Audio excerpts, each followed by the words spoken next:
What's going on, everybody, and welcome back to the greatest gaming podcast on the internet, the One Up Gamescast. I'm one of your hosts, Carl Sinclair, joined as always by my brother from another mother, the man with the plan, Master Chief in the streets and Master Cheeks in the sheets, Jack Gibb. How you doing, brother?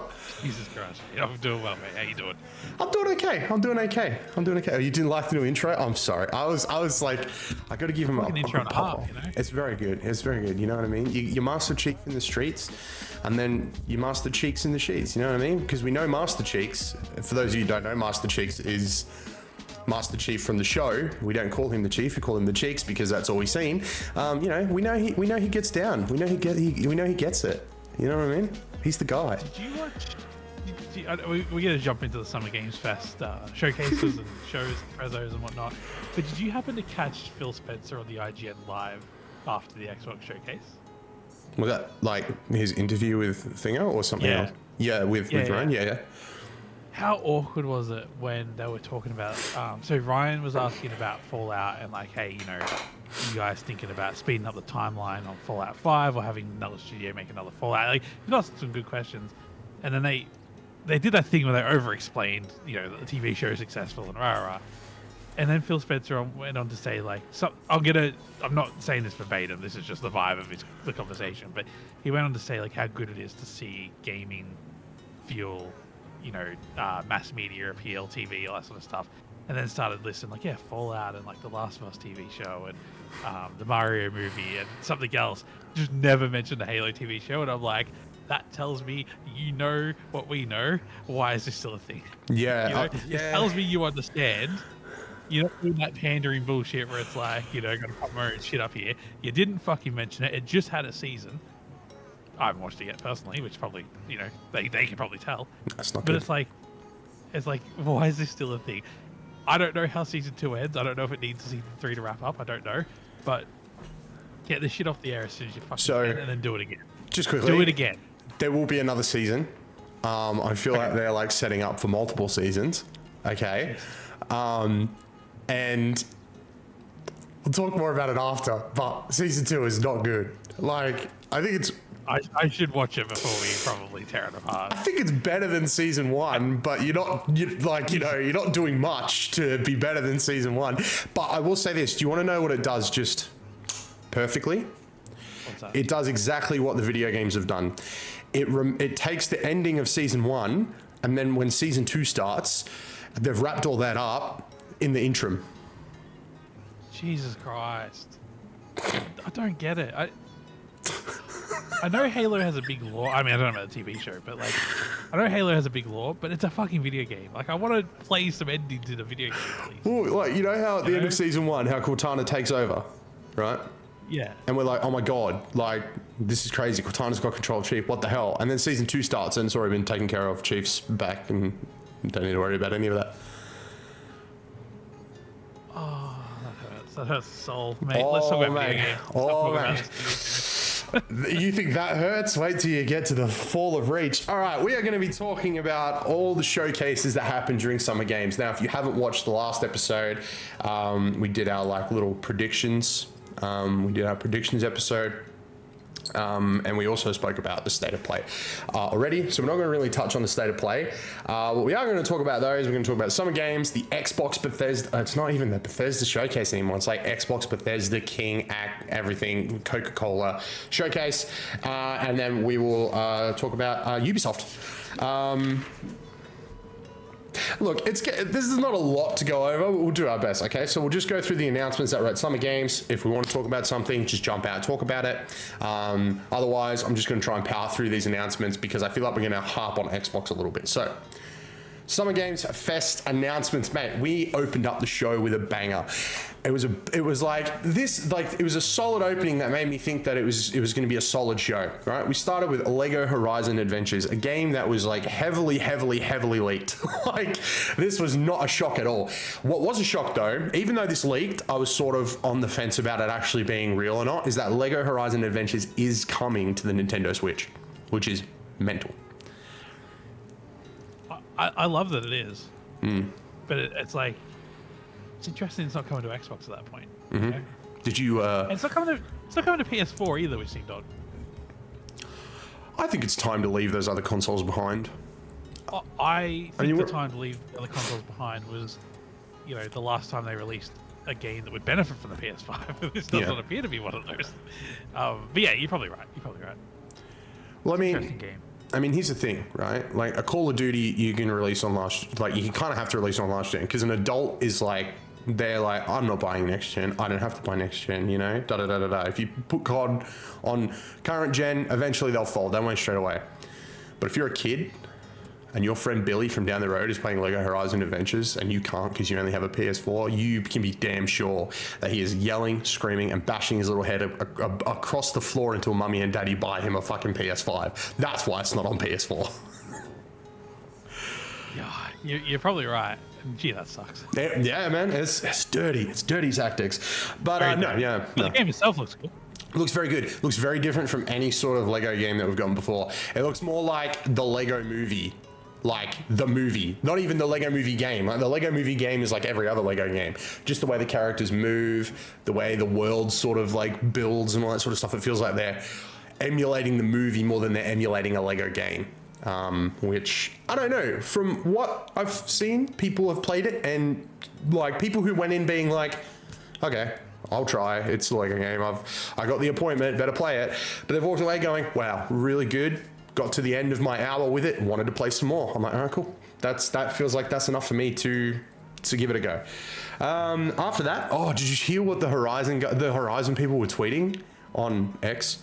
They're like, man, they're like, with Lego Horizon Adventures on the Switch, man, like I think it's time. Like we'd really love Aloy to be in Smash Brothers. I'm like, oh man. She counts now. She could be. It's just one of those things. I think Aloy's fucking amazing. It's just like, I think that's a great call, putting her in Smash Brothers. But there'd be a lot. I just feel like it should have been like, I don't know. It's just weird. It's very weird time to be in gaming. It? Very strange. I hope it happens. I think if they want Aloy in a Smash Bros, it's time to dust off PlayStation All-Star Battle Royale and make a sequel. There's more than enough. You could put Spider-Man in there, Nathan Drake, Aloy, Kratos, old Kratos. You know what I mean? You could try this time. Like really try. You know what I mean? We know Snake works in a fight in that type of game. He's in Smash Bros. Like he would work. I wish that game had another chance. I really do. Yeah. The problem is if it happened today, it would be like full live service. You'd be like multiverses, but like way more expensive. Yeah, Wouldn't be free to play. You'd be paying to get in. You'd be paying per character or some bullshit. They'd be like, we're so good, we're making it $60. And the first battle pass is $30. Pretty sure with the last one, if you brought a copy of the game, you even got it on like PS Vita or something. Like, yeah, it had the cross-buy thing, yeah. Oh man. Bring that back. All right, next we got to look at a game that a lot of people forgot even existed, and that is the Quidditch Champions. So basically, they took the game mode that should have been in Hogwarts Legacy and made a whole game out of it. So apparently, this is the reason there wasn't a Quidditch mode in Hogwarts Legacy, is because this game was in development at the same time, and they didn't want to step on each other's toes. I get that, makes sense. I also think it would have cost more money to develop in Hogwarts Legacy, because Hogwarts Legacy looks like a game from this decade. Quidditch looks a little rough, to be honest. I think it'll be fun, though. I don't disagree with the fun factor. I think the reason it looks the way it does is because I think it's trying to emulate that fantastic Quidditch game from like the early 2000s, like the Quidditch game on the PS2, right? That's what they're trying to twig people into, like, oh yeah, dude, when I was growing up, this Quidditch game was the balls. This game looks so much like it. It reminds me so much of it because, like, sure, the characters look a little bit rough. I'm sure the gameplay will be a little bit rough, but like, I mean, the stadiums themselves look cool. There looks to have a lot of variety, a lot more than like you would have expected from like a Quidditch game. Like the fact that you can partake in the Quidditch Cup with like all these fictional characters that are referenced in the books and the lore. It's like they haven't half-assed it. It looks like they've actually put quite a bit of effort into it. I think it'll be a high-quality game. I just think if it came out before Legacy, it would have been the most impressive thing since sliced bread.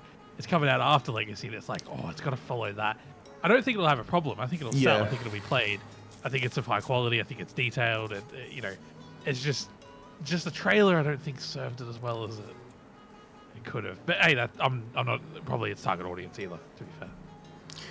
After that, we got to look at No More Room in Hell 2. That's in early access. Then we got another trailer for Star Wars Outlaws before we got the full deep dive at Ubisoft Forward. Whew. After that, we got another game that was heavily, heavily leaked. Unfortunate for some people, but not for me. We got a look at Civ 7. Well, actually, we didn't get a look at Civ 7. We got a shitty CG trailer that said gameplay later on. Yeah. Then we got to look at Dragon Ball Sparking Zero. Looks really good. And from all the previews that have been going up, so many of the previews are basically making this sound like this is the be all end all of Dragon Ball games. Like they've gone there's like previews being like, oh, by the way, if you play as a weak character against a really strong character, that is like so say you're playing as, you're not going to know any of these names, but the people listening, hopefully they will. It's like if you play as Krillin and you're fighting Super Saiyan God Goku, you're going to get your ass handed to you. It's going to take a lot of skill because his punches will actually hit you twice as hard because in canon, he is a character that if he smacks you, you will feel it. Like they've gone that deep in the campaign to be like... This is what video games are missing. You don't have to ultra balance every fucking game. Like if you're playing as a weak character, you will get stomped unless you are skilled. Like if you're better than the person who's using the super strong character, you'll probably get the dub.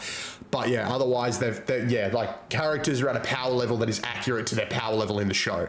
That's what's been really like that everywhere. And yeah, like a lot of people are like, hey, playing this game is like watching the anime. Like the way cutscenes happen, the way the fighting feels. So I'm keen. Like I was like, I'm always going to play a Dragon Ball game. I do like the Budokai series, and this is if people are like, oh, this is a new Budokai. I feel like the spiritual successor to Budokai. It's in that series, but it's not Budokai. It's not Budokai Tenkaichi 4 like we want it to be. It's the Coke's newest flavor. It's Sparking Zero. Like it's. I think it's going to be really good. I'm keen to jump into it. Then we got to look at, for me, like simultaneously the most exciting and disappointing thing that was on the stage. We got to look at Batman Arkham Shadow. The problem I have is it looks great. Like characters look good, the story looks interesting. They're pulling in characters that like don't step on the established canon, that are interesting, that would be actually... Wait, does it step on canon? No, it doesn't. No, because Arkham Asylum takes place after this. So canonically, this takes place after Arkham Origins, before Arkham Asylum. So yeah, it looks really good, but it's a fucking VR game that is exclusive to a VR headset. So the cost of entry is absolutely disgusting. And I just wish it wasn't exclusive, because like I could just play it on a PlayStation VR, you know what I mean? Like, but no, it's exclusive to something. It's just so annoying. I just wish it was a proper third person action like Arkham series game, but who knows? Maybe the fact that Suicide Squad has absolutely and utterly bombed, they might actually now, like, Rocksteady have come out and they've said, hey, we're making a new game. Like they've already said they're working. Well, actually, they're helping them develop the new Hogwarts Legacy game that wasn't even announced yet, but they came out and said they were helping them develop it. So that's great. So now we know there's another Hogwarts game coming, which was probably going to happen, but also there's all that contention around that game. So to have that confirmed is very interesting, especially since it was just sort of like we fucked up Suicide Squad. We're working on this Hogwarts game, but then we're going back to do another single player game. That isn't live service. I thought they were making more shit for Hogwarts Legacy, but it's actually a sequel. No, it's a sequel. It's like proper developed sequel. That's what they're helping with. I thought it was punishment for Suicide Squad was my first thought. But maybe, because like, no matter what fucking Warner Brothers says, it's the most sold game of last year. Mm-hmm. Like, they're probably wanting to put a rush on the sequel, you know what I mean? Bring it from a 5-year dev time to a 3 or 4 year dev time. Well, it's still going to be so long to see that game. Well, I mean, yeah, look how, like, the original was rumored for fucking years before we ever seen anything. I think I was in high school, man. Yeah, we got leaked character creation, like, 4 years before we got an official trailer, which was freaking insane. And it looked exactly like it did. Like clearly they were doing it for, like, time. But again, they were building it from the ground up as well. They have an established world, they have an established look, they have an established feel. So hopefully, if the second game's still set in the same like Hogwarts and things like that, like you got The castle's not changing. Yeah. I feel like the castle will stay effectively the same. They'll probably do it at Hogwarts. Yeah. Interesting. I think it'll be quicker. I think it'll be quicker this time. Yeah, no, you've made some good points. It'll just be a matter of like, does the story require some new areas and things of that nature, I guess. You know what? I think it'll be quicker, but I think it'll be next gen. I think next gen's gonna be earlier than, like, the rumors about Xbox shooting early. I feel very strongly that that'll happen. I agree. I think they'll bring on the next gen. I think the advantage of the current consoles, though, is I think when the games are cross-gen, I think these consoles will be able to hold up for a lot longer. Yep. Like I agree. SSDs and things of that nature. The Series S, I think at some point Microsoft's going to have to break the parity clause. But anyway, that's not what this show's about. But yep. Yeah, it's an interesting thought. Yeah. After that, we got a look at Street Fighter 6, their next lot of DLC. They're bringing in Fatal Fury characters, which if you're a Fatal Fury fan, that's probably very exciting for you. I enjoy Fatal Fury, but I was also kind of like, oh, that's cool. I don't know. I feel like Street Fighter's like, I feel like they need to branch out with more big licenses and stuff like that. Like we got like a Spy cross-family sort of like crossover in February of this year. So it feels weird that they've gone from like big anime crossover. I mean, there weren't any characters added. They added a lot of like customization and you know, a pass that had all that stuff in there. But yeah, I don't know. Fatal Fury, looks like they're adding like 2 Fatal Fury characters, and we're also getting, and Bison is coming back, who I believe is canonically dead. So I guess they're like resurrecting him somehow. He does look like a freaky zombie motherfucker in the trailer, so probably resurrecting him somehow, or he's just been gone for a really long time. After the Street Fighter 6 stuff, we got to look at Blumhouse. So they're developing a lot of games. So they've basically gone from like horror movie studio to, hey, now we're just going to do a whole bunch of video games. So they've got a whole new division that is like specifically targeting video games. We've got to look at 6 video games from them that are supposed to be coming out over the next year or two, and some that were a little bit further out. All of them look pretty fascinating. All of them look very different from each other, which I think is key. I think if you're going to be producing that many games, I think it's smart to make them seem as different from each other as possible. So I like that. After that, we got a banger. We got an absolute banger. We got a NES style, like retro style Power Rangers game called Power Rangers Readers Rewind.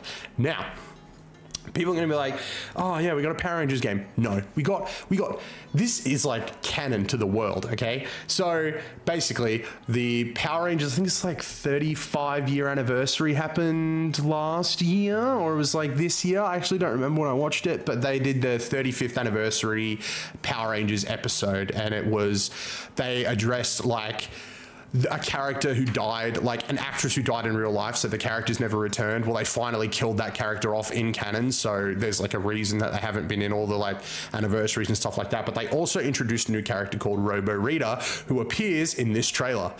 So it would make me believe that this game is somehow canon to the established universe, which is pretty cool, because a lot of the times we get these sort of like Power Ranger games, they are not canon at all. We don't get Power Ranger games often, but when we do, they're sort of like offshoots, or like, hey, this is a fun what if, or they're based on the comics, like, what is it called? It's the fighting game on console. I'm pretty sure the mobile one's called like Battle of the Grid, but I can't remember what the one on console's called. But that's like based off the comic universe, where like one of the Rangers goes bad and then starts hunting down other Rangers from different universes. It's a really cool comic run. If you're a Power Rangers fan, definitely read Shattered Grid. It's freaking amazing. But yeah, so this is like the first game that I can think of that seems to be pulling from established canon, and I think that's really cool, considering like if you're a Power Rangers fan, it doesn't look like there's a show on the horizon anytime soon. There was supposed to be one coming to Netflix, but that deal's fallen through, so now Hasbro's trying to reboot and bring it back. Honestly, I think eventually, so, oh man, I'm going on a tangent here and I don't mean to, but effectively what happened was Hasbro bought Power Rangers, and Power Rangers is adapted from a Japanese show called Super Sentai. So what basically happened was, to keep it super cheap in America, they would film the stuff out of costume, and any time there was a fight or like a monster fight, a Megazord fight, they would use the Japanese footage and they would just dub over the top of it. So they did that forever. And then Disney bought it, did the same thing. Saban bought it back, did the same thing. And then Hasbro bought it, and then they decided to film everything. They filmed fights, costumes, all that stuff. Basically created their own team. But also sort of used the costumes from the series before, which was adapted from the Sentai. But basically, they did their own thing. And then they were like, guess what? We're going to do our own series. It's going to come to Netflix. It's going to be this, going to be that. That deal has fallen through. No one knows why yet. It's very confusing, but that deal's fallen through. So I feel like it's going to get shelved for a little bit, but I can definitely see Hasbro waking up to themselves in a couple of years' time and realizing, you know, it's probably a lot cheaper for us to just keep using the Japanese footage, and that'll probably bring it back. But it's nice to know that we're still going to get video games in the meantime, because there's no show on the horizon anytime soon. So it was nice to see a video game. Because, yeah, man, the Power Rangers... The whole license has fallen in the ass. Like, they had these awesome action figures that are basically gone. They had like the comics, which is coming to an end. Like the TV show, they did their own original show, and then you watch it and it messes with canon so much. And then they're like, yeah, we're setting up for something big, and now it's just fallen flat on its face and we've got nothing. So Reader's Rewind looks cool. Can't wait for it. After that, we got a look at Mecha Break, which I'm going to say we didn't get a look at Mecha Break. That was when we got our first commercial, because that's what it felt like. It didn't feel like a... Because we've seen Mecha Break so many times before, and this just felt like Mecha Break. Here's the date. You knew that already. Moving on with the show. After that, we got the release date for the first Descendant. I was so excited for the first Descendant. There's a preview up on the YouTube channel right now. Check it out. It's lots of fun. It's about 40 minutes. It's fun. It's great. It's basically a third person, sexy Korean Destiny looter shooter, and it's awesome. And we got the release date July 2nd, so cannot wait. I'm very excited for that. Then we got like, I'm gonna call this a shadow drop. It's not really, it's a shadow stuff. We got to look at the Alan Wake 2 Night Springs DLC, which is 3 different stories from 3 different characters that we know before. So the first one is a character from Alan Wake 2. It's this diner chick. The second one is Sean Astin. No, his name's not Sean. It might be Sean Astin. Wait, Sean Astin's the one from Lord of the Rings. Sean Astin, I think, is the one from... I don't know. But it's basically the main character from Quantum Break, which was, like, the game they did earlier on. It's the Xbox game that incorporated an actual real TV show that was actually pretty decent. That was a time. Remember when Xbox did cool shit like that? That was time. And then the third one... I don't know if it was, like, perfect, but it was innovative. You know what I mean? Yeah, it was different. It was, it started a conversation, and I feel like that's what these games do. Like, that's what they do. And then we got the third one, which is basically, hey, I'm just going to call it what it is. This is the prologue to whatever Control does next. Like, that's basically what it is. So that was cool. The first part dropped basically after the show, so we'll call it a little shadow drop. Then after that, we got the most boring, unnecessary, disappointing thing. We got to look at Skate. We got a really cool little ad that I thought, oh, that's really cool. We're going to transition into gameplay. And we did transition into gameplay, and by God, do I wish we didn't. Because we get this dumb little thing in the corner that says pre-alpha. If you're not ready to show anything, don't bother showing anything. EA is putting no money into this game. This game is still so many years away. If this game releases in the next 3 years, I guarantee you it's going to top out at a 6, and at a low it's going to get a 4, because it just does not look appealing at all at the moment. I don't think they remembered what made the games great, and I don't think they really know how to showcase something that they themselves don't even think is ready. I think it was there because EA said they needed something on the show, and Iron Man's definitely not ready, and people would come for them if that wasn't ready. They're definitely not doing anything else with their own IP. Respawn's not doing anything right now that's like ready to be shown. I can guarantee that. Apex is like, hey, we just dropped a new season, we got nothing to show. And nobody gives a flying F about FC 9, 20, 70, 40, 50, whatever the hell is the new football game that they got going on. So Skate got rolled in and just should have rolled straight back out. Straight back out. I wonder if EA's trying to, like, make us think we don't want it. Like, as in, like... You know what I mean? Like, oh, everyone's been craving Skate, and they're like, we'll show you. You shouldn't have been craving Skate. Here it is. And it's it. I don't know. It just feels like they don't want to make it. The publisher, that is. The people making the game are passionate, to be fair. But I just think there's only 7 of them. Dude, the people making the game, I feel, right? I think that on, like, I think 2 weeks before Summer Games Fest, EA rolled in and said, by the way, you've got a trailer. We just paid the 30 grand to have it on the show. You better get the trailer ready. That's what it felt like. Yeah, you're not wrong. They're like, shit, we've got nothing. Let's film something. Let's film this office thing. We'll do it in the office. It'll be great. It'll be funny. And then we'll show gameplay. What are we going to show for gameplay? Let's just get every developer we have on here. Let's get all 12 of us together and we'll just skate down a single road. Let's do it, guys. That's what it felt like. Oh, man. Then, we got something that people like, this is the biggest announcement of Summer Games, and other people being like, yeah, okay. We got our first look at Valorant coming to console. Oh my God, stop the presses. It's crazy. I think it's a good announcement. Like, I think that's a perfect announcement for this sort of show. And I agree, but I think they thought it was going to slap way more than it did, because the trailer was 40 minutes long. Yeah, there's a big difference between Valorant and, say, PUBG or DayZ back in the day coming to console, because Valorant can run, I don't know, like Valorant can run on like on computers that aren't like necessarily gaming computers. You know what I mean? Like you can get it running on hardware that's a bit more accessible. It's like League of Legends, right? Like your school laptop can run League of Legends. Yeah. So if they announce League of Legends for console, that would be a big deal.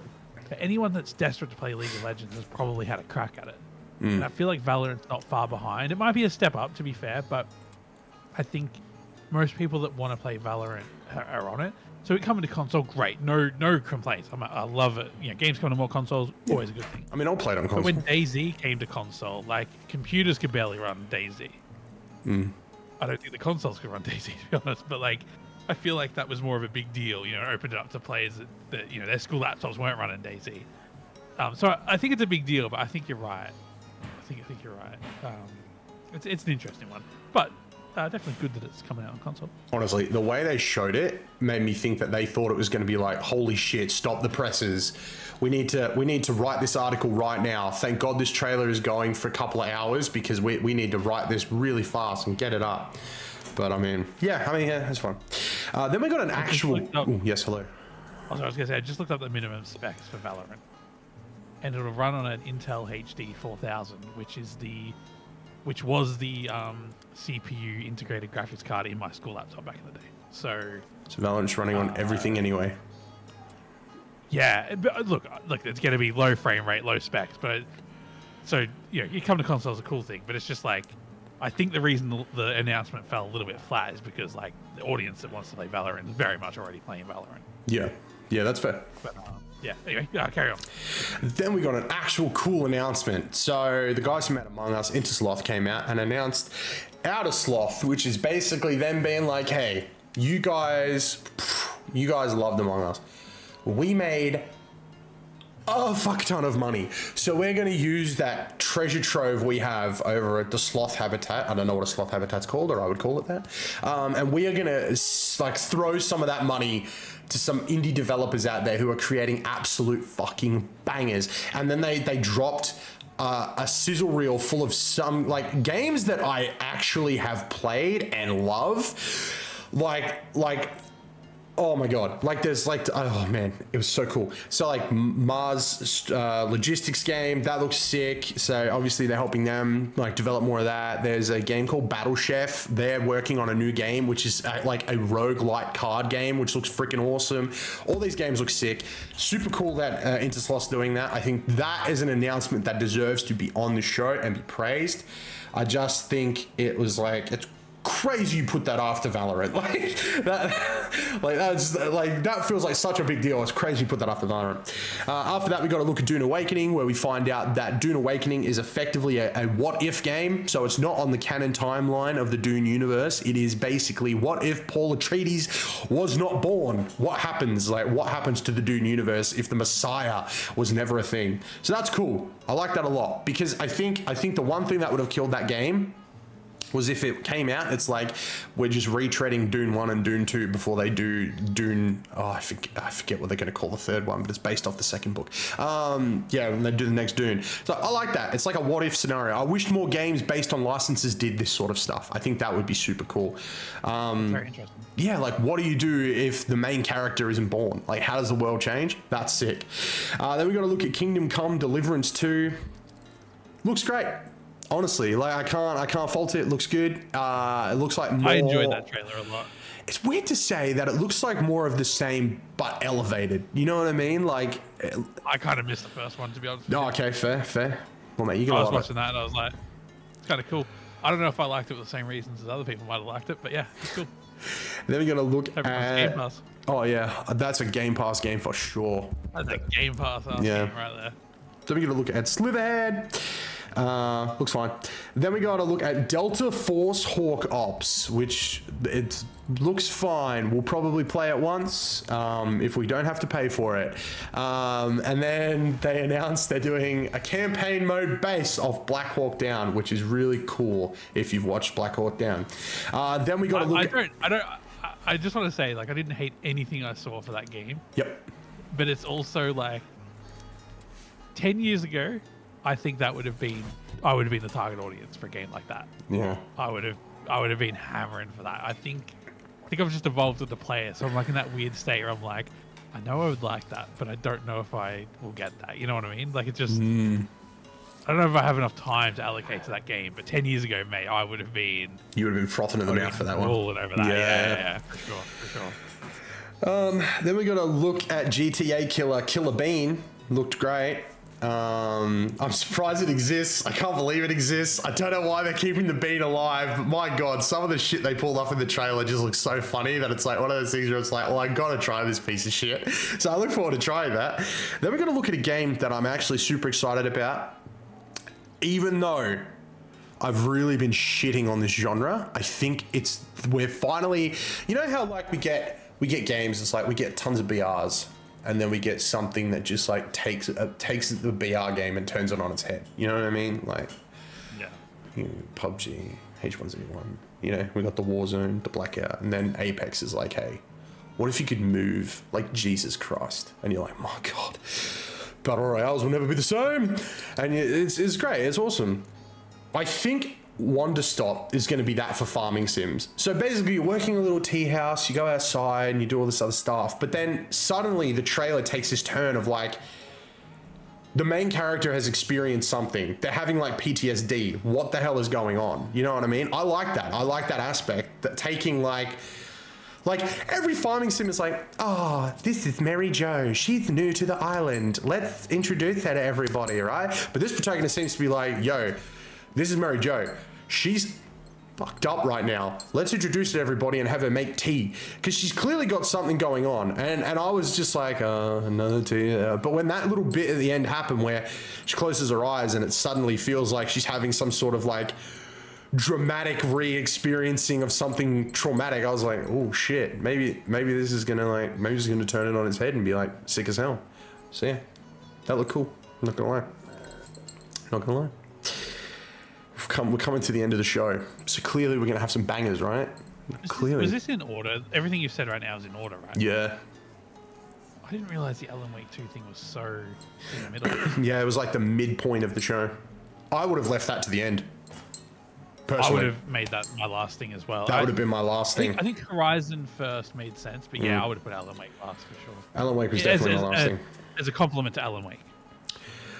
Honestly, yeah. Well, these last three things definitely should be at the towards the end, but I have a personal order for them. But next, we're gonna look at Monster Hunter Wilds. Another trailer, another look at a little bit of gameplay, and another, hey, we'll have more later. Basically, we're gonna have more later. Very surprised to see it, considering the last time we seen it was at the Game Awards. It was announced, it looked amazing, and he very specifically said, we are hoping to have more information for you guys next December. So the fact that we've seen it, crazy. Absolutely crazy. Like that's the second time we'd seen it during Summer Games, because it was also at the State of Play, where it got basically a shorter trailer, but the exact same trailer that we got at the Summer Games Fest, but the Summer Games Fest one had a bit more gameplay, a bit more explanation of what's going on.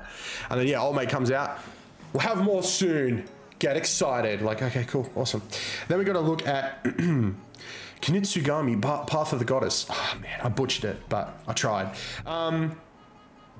Yeah, I feel like it was the problem with this game. I'm gonna play it. I'm gonna enjoy it. You know, I love all that shit. I live for that shit. My problem is the trailer we got looks exactly the same as every trailer we've gotten for this game. I can't tell what they're showing us is like, I don't see anything different from trailer to trailer. I feel like we're seeing the same area, like the same move set, the same attacks. I'm probably dead wrong, but it just looks the same. So hopefully it comes out soon, so we don't have to watch any more trailers on it, and we can just enjoy it. And then, yeah, the one more thing was Phantom Blade Zero. Just another Souls game. It looks great. Like, it looks gorgeous. It looks really cool. Enemy variety looks great. There's sexy women throwing swords around. Looks really good. But yeah, like I said, I think I would have gone Path of the Goddess, Phantom Blade Zero, Monster Hunter Wilds, and then I would have ended with the LOA 2 DLC. Because I think showing, you know, the chick from Control, the guy from Quantum Break, here's the waitress. By the way, you can play it right now after the show. Also, physical games are dying, but not for Alan Wake. We're doing a physical copy of Alan Wake. There'll be deluxe editions of this game available everywhere soon. We're also doing a collector's edition, but we're not going to tell you it's through limited run right now because we know that'll piss you off. But everybody, we had a great time. I hope you had a good show. Catch you guys later. That would have been a way better ending to the show, I think. I think it would have been a lot more hype. But yeah, I'm not in charge because Jeff will not return my emails. So yeah, that was Summer Games Fest. Mate, what are you going to score that bad boy out of 10? Give me the score. Just quickly though, did we miss Battle Aces? Was that at this show or another show? Battle Aces was... Oh yeah, Battle Aces was at this show. Oh, dude. Yeah, that's the RTS game. Oh, I think I left it off the list because it looked good. That's probably why it wasn't there. Because I haven't actually... There's way more info's come out about it, and I have not had time to like really look into it. But it has 10-minute games. Like the matches end after 10 minutes. Oh. So it comes across as like baby's first RTS. You tell me that. Complex. You tell me that makes me think, oh fuck, it's gonna be on mobile. Like you just saying that makes me think, oh man, this is gonna be a mobile game. Oh gee, I hope not. It's on Steam wishlist. I'm pretty sure. Like it's definitely coming to PC. But I'm quite excited for that game. I think it'll be a good. Like, I feel like playing an RTS, but I don't have time at the moment. You know, jump into that one. Hopefully Stormgate's a bit more of a media game. I was just going to say, right? Stormgate is the game you play on the weekend. Battle Aces is the game you play when you have to get up early for work the next day.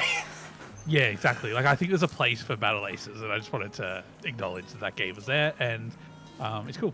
That game looked freaking awesome. I'm not going to lie. Don't know how I missed that. Question, what do I score? Was that the original Yes, question? sir. We are giving them a score. We're scoring. This is an official review. Comment on official one-up review. I think it's one of those things where like they've already confirmed coming back next year, right? Mm. And there's no way they can predict how. Like even Jeff himself can't predict what next year's show is going to be like because it's up to the people that want to show their shit, right?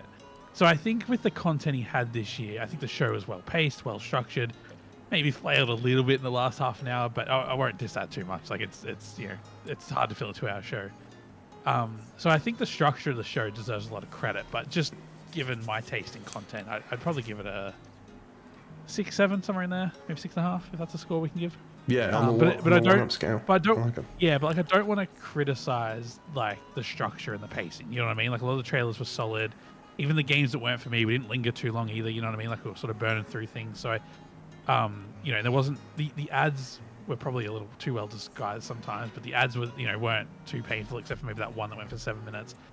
We had 2 hosts this year, which I thought was great as well, jump between hosts. So I do think there was a lot of positives in the structure, and I hope like if people are giving it a low score, I hope that's not taken as they need to fix something. It's just a case of like what's available to show that year. You know what I mean? Like if next year they reveal like a Halo or something, and the show was structured exactly how it was this week, I'd give it a 10. Yep. Halo's there. You know what I mean? Yep. So when I give it a 6.5, a 7, maybe a 6, somewhere in there, it's not a criticism of the show itself. It's just a case of, there wasn't a lot for me. But yeah, it was a fine show. I'm glad I watched it. Yeah. How do you feel about it overall? On the 1-up scale, I give it a 6. It was fun. There's a lot of stuff there that is like right up my alley that speaks to me. But again, I think it would be a lower score if he hadn't set expectations before going in. He did a very good job of being like, there's no one more thing. We're looking at a lot of titles we already know about. There are some announcements, but it's a lot of updates. Please don't expect anything groundbreaking. So going in, expecting what I was expecting, solid show. Like, paced pretty well. 2 hosts great. He wasn't on screen a lot, so that was great. I don't know, when he's on screen, he tends to be cringe. Not because, like, I feel like if me and him, I feel like if me and him sat down and had a conversation, we'd walk away, we'd be the best of friends. But the problem is every time he's up on stage and he's talking to someone, it always feels fake. You know what I mean? And of course it's going to be fake. They've rehearsed this 4 times before getting up here, but it never in that rehearsal. Clearly, the rehearsals are just making sure they say their lines properly because it never feels natural. So I appreciate when it's just trailer. Hey, here's this. He's off stage. Trailer. It's just hard though because like some of the unscripted game awards and stuff got really out of hand. So I can understand why he would rather script the fuck out of it. Like you can sort of see how he's gotten here, Yeah, I see how he got here, but I would say those unscripted game awards are some of the better award shows because you actually go away thinking about it. You know what I mean? You go away remembering it. But yeah, for me, it's a 6. Doesn't mean it's a bad show. Like on the 1-up scale, I believe 6 is a good. I need to redo that scale. But on the 1-up scale, it's like a good. Like I think it was good. It was a good show. Yeah. And I think when you said he set expectations, in a way, I think he said too much. Like the key bit of information was a lot of updates about games we know. That was the critical key line for me. It's like, cool, good to know going in. Yeah. The no one more thing was probably another good thing to say. Mm-hmm. Him rating his own show an 8 out of 10 before we watched it, that was a little cringy. He's a cringe lord, man. He's a cringe lord. Well, that is our review for Summer Games Fest. He really does. But yeah, that's our review for Summer Games Fest. It was a very good show. Now, let's move on to what we really want to talk about. A show that Jeff Keighley is on record telling me in a Starbucks bathroom that if they had just given him one trailer, it would have brought the score of his show up. Because, my God, was Xbox packing some motherfucking heat at their showcase. My goodness. It's one of these trailers at Summer Games Fest would have brought that up a couple of points, I reckon. You know what I mean? Like, just one. But Xbox is like, not this time. Not this time, mate. We gave you the mini fridge reveal. That's all you're getting until the next one. I'm trying to scratch my head. Like, usually after an Xbox showcase, you can think, there's some slow moments, there's this and that. If there was a slow moment in this showcase, thank fuck, because that was a chance to check Twitter or take a leak. You know what I mean? Like, yeah. I don't know what it was, but thankfully it was there. Mate, like, I will tell you the slow moments. There's 2 of them, and I'll tell you where they are. And they are not, like, they're only slow because I'm trying to catch my breath from the last few.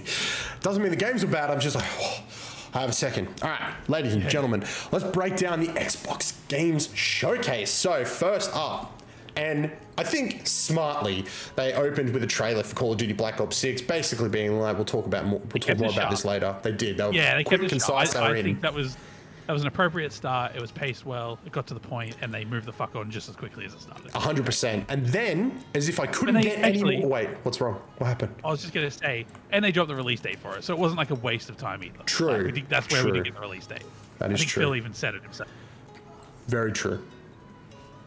Solid opening, actually. Yeah, thinking about that was a solid opening, you know what I mean? I think it was smart to go in with something, this is coming.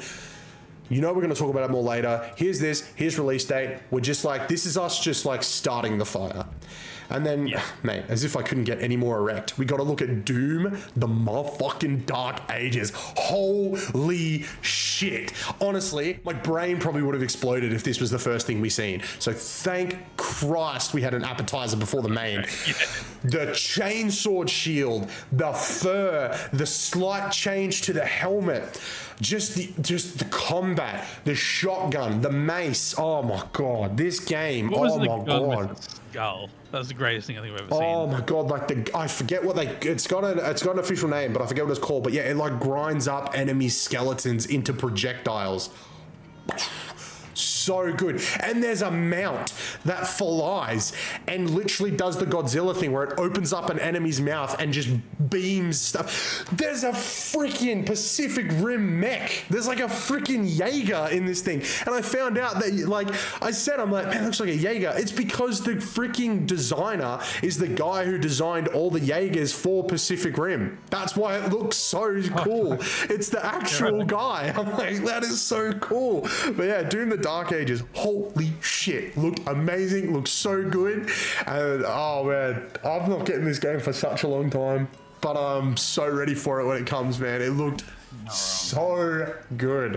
What a way to start. Did it have a release year on it? Oh, I think it was like next year, but there's 50-50 shot in my mind. I'm willing to wait. If they say, hey, we need more time, I'll be like, you take that time. I do not want this thing half-baked or undercooked, all right? I need this perfect medium, okay? With béarnaise and fries. I understand a lot of people would say this would have been a great opening game as well, but a great 1-2 punch here. You know, like... We could debate the small parts all day long, but a great 1-2. Man. And Phil did have a chat in the middle of it, and he didn't chat too long, which was good. And then it rolled into this. Like, solid opening 10 minutes. So good. So good. Oh, I need to calm myself down because there's a lot more to come. Then, my friend, we got to look at State of Decay 3. And we didn't get a big look, but it was like, hey, it's coming. And it's going to be great. I'm like, awesome. So, the State of Decay 3 trailer, I think, was an excuse. Like, as in, it was a reminder, hey, we still exist. It's still coming. Which, honestly, some people were, like, unsure about. So, that's great. Yep. But then in the detail, I don't know if it's on Xbox Wire or where the fuck it is, but this game is now getting development support from the Coalition and from Obsidian. And it's they're using the shared world tech from Grounded's coming. So this game's getting some love. Thank God. I feel like maybe the rumors of the troubled development are true, but I think we're back on track. Yeah. And I think when we talk about State of Decay 3, we should think of this as the start. Yeah, I know that's agree. not like necessarily fair, but in terms of like timelines and stuff, I think we'll see it in 2 years. Yeah, I agree. I was going to say, I don't think this is anytime soon. No. Very excited. Then we're going to look at a trailer for Dragon Age The Veilguard, a trailer that divided a nation. Half the people hate it, half the people are excited for it. I still haven't even watched the gameplay. Might do a reaction to that for the channel this week. But yeah, there's like half an hour's worth of gameplay out there. I watch it. Okay. I think, here's my personal opinion. I do not think I like the art style, maybe, because I've seen a lot of shots online of like, here's what this race used to look like, and here's what they look like now. And I can't argue. They Fortnited the fuck out of some of these guys. But again, it's been a long time since the last Dragon Age. The last Dragon Age was Game of the Year. I think we need to give them a little bit of benefit of the doubt. You know what I mean? If they've done this, clearly they're trying to give a little bit of a refresh to the series. Maybe they're like, maybe it'll be just as good as Dragon Age was, just with a different coat of paint. Like, we need to give them a little bit of leeway. Yeah.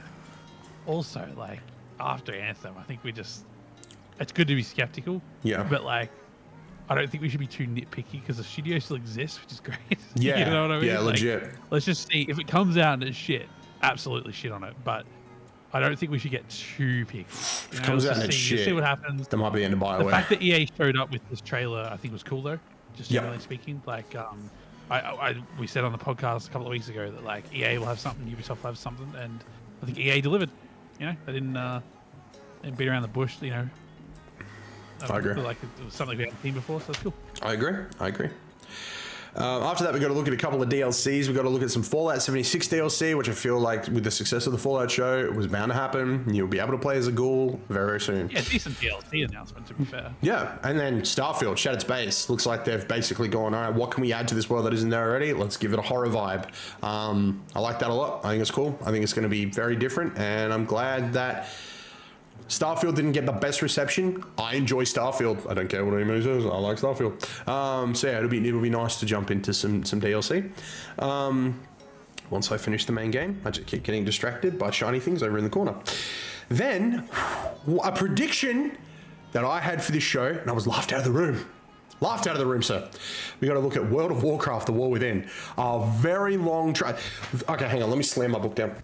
such a weird thing to be in the middle of the show. Like, such a weird thing to have there, because it wasn't like, hey, it's coming to Games Pass. Hey, it's coming to console. It was literally like, it felt like, yeah, bitch, we own it now. That's what it felt like, because it was like, I was about to say the same thing. That was just showing off. Let's go over the entire history of the World of Warcraft story, just to remind you that there's a new expansion coming soon. Oh, is it coming to Games Pass? No. Oh, is it going to, like, you're not going to pay subscription anymore? No, Timmy, don't be stupid. Oh, is it coming to console? Shut up, James. We own it now. And it's like, oh, guys, okay, cool, awesome. Yeah, let's just have this right in the middle of the show. That's fine. But yeah, look good. I don't know if I would have done anything differently. You know what I mean? Like, I think that was just a fuck you, it's ours, and you can still have it. I think, yeah. It was like, oh, look, I think it's leading. I think it'll make sense. I think in a couple of years we'll look back and we're like, that fitted in perfectly. Yeah. When the Xbox and Windows are a bit closer aligned, things are different in the future. Like, I think the direction Xbox is heading in, that won't feel weird looking back. No, super fair. Yeah, super fair. I just wish it was a bit shorter. But no, very also, good. Like, Activision doesn't really do much. Like, where else the fuck would you put a World of Warcraft announcement? Like, on Twitter? Yeah, fair. You know, yeah, that's fair. I guess you may as well put it at the showcase. Then we got to look at a world premiere. I think this was our third world premiere, man. A really cool world premiere. We got to look at Claire Obscure Expedition 33. Holy crap! A Persona. I just look at it and I see Persona, but like a realistic style Persona. Looks really cool. From what I can glean, it's like there's some overarching baddie that when they painted the numbers, once you reach that age, you die. So if you reach the age of 33, you basically cease to exist. So this group of adolescent people, are like, out there to stop this crazy woman. I'm hoping, okay, this is gonna sound crazy, but I'm hoping that like there's like a story element to the game. You know, you can go through, you can play. But what I would love is a mode that's just called like mode 33, and the characters like will age in the game, and your objective is to beat the game before they reach the age of 33. That could be super cool. Oh yeah. Will they do it? I don't know. Do they want that idea? Absolutely. Pay me.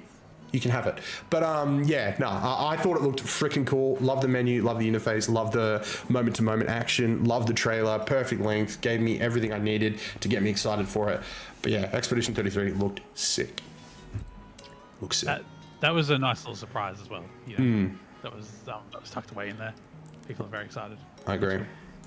After that, we got a game that I didn't think would be there. We got gameplay for South of Midnight. What a gorgeous game.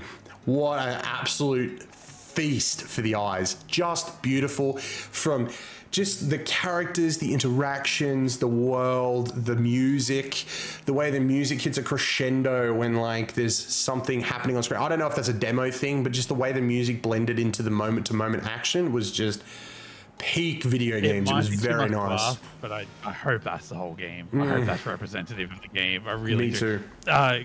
Great segment, trailer, video, gameplay, So whatever good. the fuck it was. Beautiful. Game looks fun. Game So looks great. good. And I hope Compulsion have a win here. I really do. They need it. Yeah, honestly.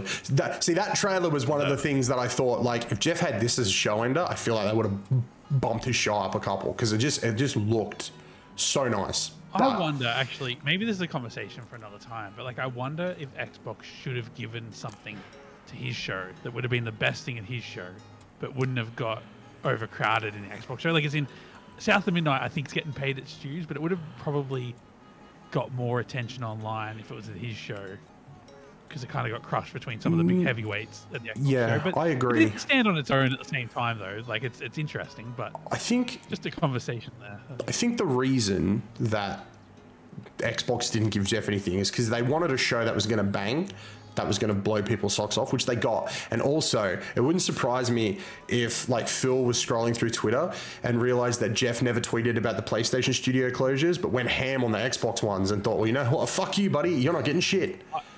I hope people notice that, to be honest, because his bias is... You could always say he's got a bias, but at the same time, PlayStation was doing way better than Xbox. So it's like, 100%. well, everyone's probably... You know, but some of this stuff is just objectively ridiculous. Like, you know, never talks about a negative PlayStation story. 3 minutes after the Xbox story goes live, oh, he's on it. You know, like, and it's not just him; it's a lot of the gaming media, to be fair. But you might be right. But, like, it's not like Xbox shows up to the Game Awards though. You know, like they don't miss that. But I mean, like, this year, what did he get for that? He got Lego Horizon Adventures. You know what I mean? Look at what he could have had if he wasn't such a little knob. Crazy. After that, we got a look at a fucking game I never thought I would see on this stage. Freaking Metal Gear Solid Delta Snake Eater just there with gameplay, and I was just like, it was okay. It was. I know it's crazy, right? Doom Dark Ages, freaking World of Warcraft, this Expedition 33, South of Midnight, and it was the Metal Gear trailer that made me go, they're cooking. Like, that was the trailer that made me go. Yeah. Oh, that was that bit right there. I'm like, what else have they got? How is this not a show ender? How is this not a mic drop? Like, that, to me, that, like, people just, when you think Metal Gear, you think PlayStation. So the fact that this was on Xbox's stage, and it's like, well, it's kind of funny that there was no reveal. There was no date, no year, nothing. It was just like, yeah, like there was a reveal of the gameplay and whatever, but it was like, the reveal really was just either confirming or updating or reminding that it's coming to Xbox. You know, like, it's just, that was it. And that was enough. It was crazy. Oh, so good. After that, we got to look at Sea of Thieves Season 13. It looked great. We're jumping into Sea of Thieves very soon. If you guys want to see that, make sure to head over to the Twitch. Follow there. It's going to be a great time. Excited. Getting a pirate hat. Sea of Thieves, this is probably another good podcast conversation, but like, it has to be one of the best live service games ever made. Like, I don't know if it's the most successful in terms of player numbers, but just in terms of like regular content updates and improvements and etc., etc., I can't help but feel like it's just one of the heavies, you know. I agree, and I don't think it gets the respect it deserves. It probably will now that it's on PlayStation, though, to be fair. I think once it gets the One Piece update, it will go down in gaming history as one of the greatest games of all time. Oh, they need like, just bring Black Flag into it and stuff as well. Dude. You know what I mean? Like, just become the Super Smash Brothers of the pirate world. You know? Like, oh my god, go at it. That would be, oh my god, that would be crazy. That would be so cool. Oh, after that we got to look. Yeah. Sorry, just to jump in. It was the most sold game on PlayStation last month. I did see that. That made me laugh so hard. That made me laugh so fucking hard. Good for Sea of Thieves. Like, they probably haven't totally sold a copy in years on Xbox. Oh yeah, yeah, dude. No, totally deserved. After that, we got to look at Flintlock, The Siege of Dawn. Very cool. Very cool game. You don't remember it, do you? I'm fucking locking up here. What was it called? Flintlock. Flintlock, The Siege of Dawn.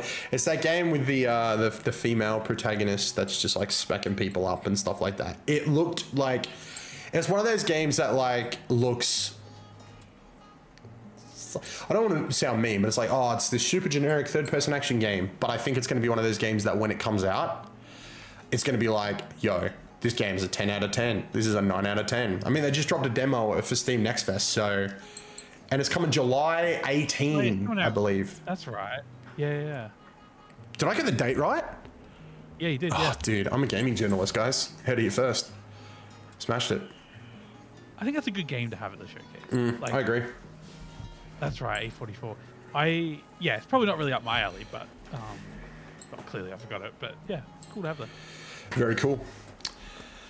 Then, my friend, we got a delectable little trailer for Age of Mythology. I like that's coming to Xbox Day One. I mean, if it didn't, like, I don't think anyone would be like. I think a lot of people are happy it's coming, but like, I think some people don't understand. But yeah. I don't know. That's I only ever played that at friends' houses, so it'd be good to give that game a go. And it's not far away either. It's like September 5th, September 4th, somewhere around there. Yeah, 4th. There was a game at the 4th and a game on the 5th in the showcase somewhere. I think this one was the 4th. Exciting time. I'll be honest. A lot of people are like, oh, it's that Ara game, and Age of Mythology. It just looked great. I look forward to playing it. I'm glad it's on Game Pass. Surprised the Ara game wasn't here though, to be fair. I feel like if you've got Age of Mythology, you don't. Yeah, don't mix everything. The thing I noticed, especially about this show, is there wasn't really anything that stood on the toes of anything else. You know what I mean? There was like, you had COD. You didn't really see many other major like first-person military shooters. You know, you had Doom. You didn't really see any Doom-like games.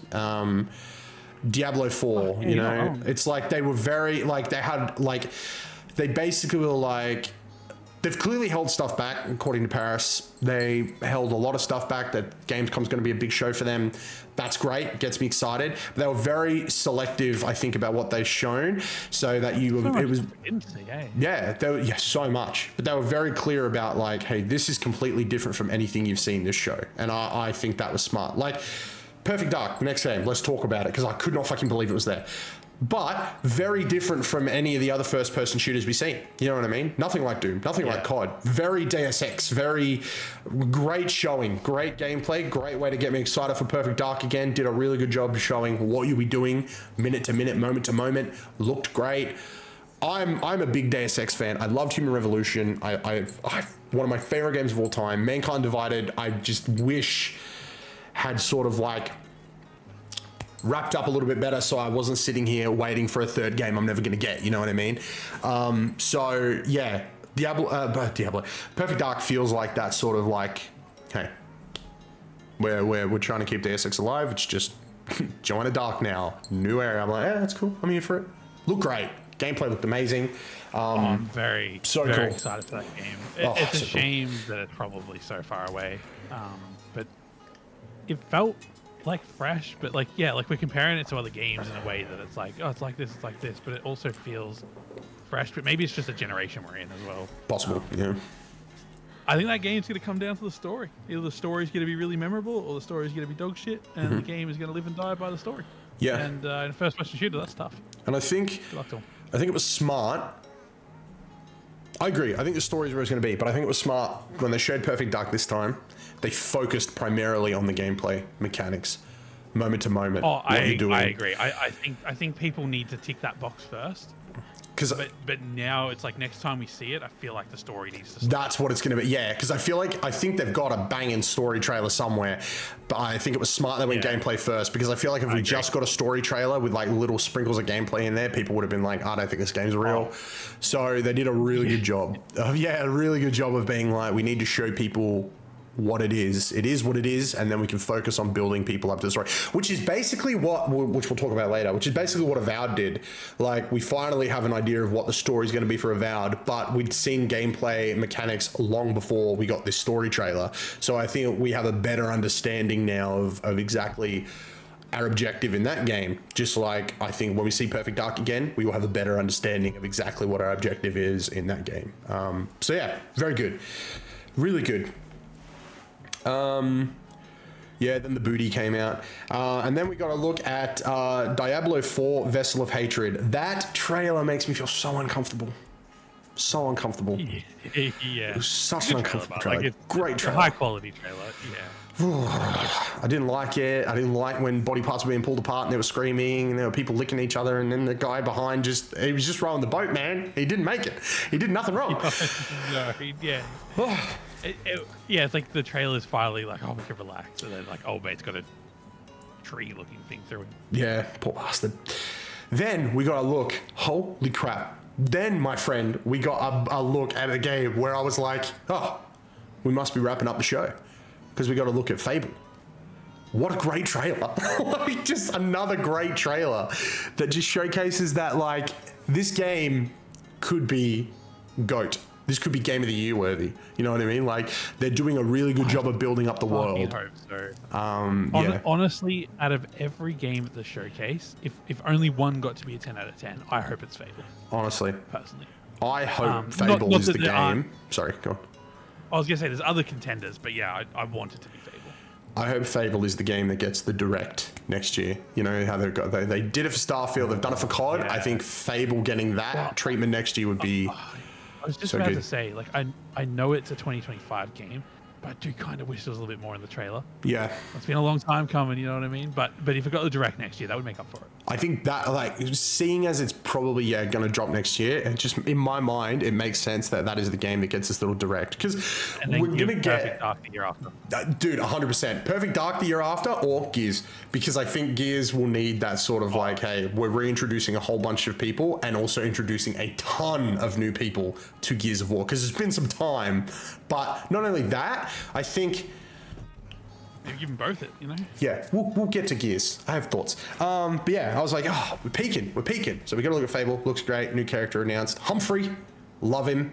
I took the piss out of him at the start of the trailer, but then we got a proper look at Humphrey, and I'm like, this guy, he fucks. But also, I think it's giving us a bit more of an insight into what the story is going to be, because basically the trailer was Humphrey talking about, oh, I knew a girl once, and you're thinking it's the player character the whole time, but then very abruptly at the end, it's like the player character's like, Humphrey, she's back, and it's like, okay, so this hero, this fallen hero, is going to be the antagonist for the game, which I think is awesome. Like Marvel movies do it all the time. You know what I mean? Who's the best adversary for Iron Man? Another Iron Man. Who's the best adversary for this hero? Another hero, a fallen hero. And I think that's going to work so well for Fable. You know what I mean? Like, oh. Training a retired hero. Like, yeah. It's so good. I feel like people looking at that like, yeah, it looked great. But I think we got a lot more from that trailer if you just like dive into it and like dissect passages, lines, what we're seeing. I think, it looks great. Then we got to look at a game that I groaned about. I thought, gotta be one stinker in here. And then something happened that made me go, hold the phone. We got to look at Frag Punk. Holy shit, dude. I was like, a generic first person shooter. Then the motherfucker pulled out a card and broke it in half, and the world transformed into a jungle. And I'm like, hang on a minute. Hang on a second. Somebody pulls out a card and creates an explosion. I'm like, what's going on here? This looks all right. It's like another hero shooter, you know, Concord, Marvel Rivals, Overwatch, all that sort of stuff. But it has a gimmick, you know, it has a twist, it has a thing, and I'm like, you know what? If it's coming to Game Pass, sure, it's probably free to play. Yeah, like And I think it was on Kind of Funny. I think it was Andy had said that he's played it and like similar stuff. Like, oh yeah, no, it goes alright. Like, I think he was going into it thinking the same thing. Like, oh yeah, fuck you. Honestly, I'm at this Game Fest, may as well play this game type thing. But apparently it's alright. So I've watched so many previews on it because I was like, I don't know if I can commit myself to another first-person shooter. I watched some of these previews and everybody starts out with like, when I seen this game, I thought there's no way. Then I played it. I'm like, oh, maybe I can give it a month. That's a compliment. Yeah, legit.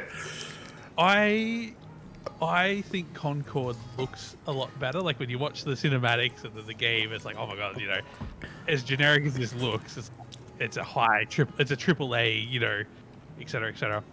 When I looked at this, I was the opposite. I was like, oh, you know, like what's going on here? Like skip sort of thing.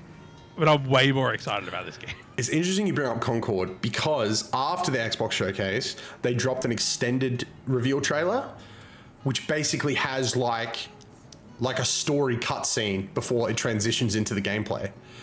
And it's pretty good. It's pretty good. Like it was actually very interesting, and the characters, like their interactions with each other, seem great. It's like an 8-minute long trailer, and it's really good. And I was like shocked. Okay. Before you said that, I was gonna say this seems more gameplay. Concord seems more story, but hey, this might have it all. Mate, I hope I don't know. I'm not saying it's gonna be better than Concord. I'm not trying to start that conversation. I'm just saying that like when I saw it, I yawned, and now I'm sort of like, I feel like it's got just as any chance of being the next hero arena shooter. Yeah. Frag Punk was that game where I'm like, I might get up and go to the bathroom. Wait, what is that card doing? And I sat back down, sort of thing. There was some good cards, you know, the head enlargement, all that sort of stuff, but it was specifically the one that spawned a jungle. That was the moment where it had my undivided attention. That's what I was like, ooh. Like, I wonder what other, like, arena sort of modify. Oh, man, I'm excited to see more. We're going to take it slow for a little bit now. We're in the, hey, I need to take a breath. We got to look at Winterborough. He plays a little mouse. You've come home. You're a big city mouse. You've come home. You got to get over the bridge to see your aunt. Holy shit, we did it. We built the bridge. Only took 6 hours of in-game game. Oh my god, my aunt got taken by an owl. Can't wait to see more. Can't wait to see more. Good trailer. After that, we got just a beautiful coming-of-age story. Mixtape. Look cool. Apparently it's like, yeah, it's the, I remember seeing someone describe it as being like, it's like telling the story of these three teens that are about to like go off to college and be separated, but they tell the story through music, through this mixtape that they've put together. So like each level will be represented by a song and they do some sort of activity together. And yeah, so yeah, cool. Look cool. And then, yeah, we got to look at Life is Strange, Double Exposure. Max Caulfield, the protagonist from the first game, is returning. And yeah, it looks like she hasn't used her powers since the first game. And this is her using her powers again for the first time. But instead of being like time reversal, it's like dimension hopping, which was explored in a graphic novel, I believe, which is cool. Okay. So there is precedent for it. It's not like they've just gone, hey, let's give us some new powers. It's like, hey, they gave her new powers earlier. Yeah. That's good. Then to take it way down, this is where I like leant back in my chair and I'm just like, oh, love this music. We got to look at Flight Simulator 2024. Oh, look at all these jobs. Oh, that guy's saving people. Oh, that guy's putting out fires. Just has to be there because it probably costs $40 million to make every year. It looks so good though. Like it looks so good. Like I looked at it. I was like, I don't need this game. And then I looked at some guy like putting out a fire and I'm like, shit goes up a light here in Australia all the time. If they need me, I need to know how to fly this freaking helicopter. I need to know how to fly this helicopter. It looks great. It looks really cool. I'm glad they're trying to innovate, you know, I'm really trying to make it better. I'm glad it's on Xbox, you know, like I think it's, you know what, it doesn't look as good, but if you ever just need to have a fucking fix, playing that on xCloud is the way to go. True, yeah. It's a 200 gig game. It looks like shit on xCloud, except because the game's slower, it sort of doesn't look as bad, but like the bit rate's obviously low. So if you're there for the graphics, you got to install it. But if you're just there to get it out of your fucking system, xCloud. Yeah, I like it. I like it. Okay, now we're getting back up again. We're sprinting because we got to look. We got a story bit for Indiana Jones and the Great Circle.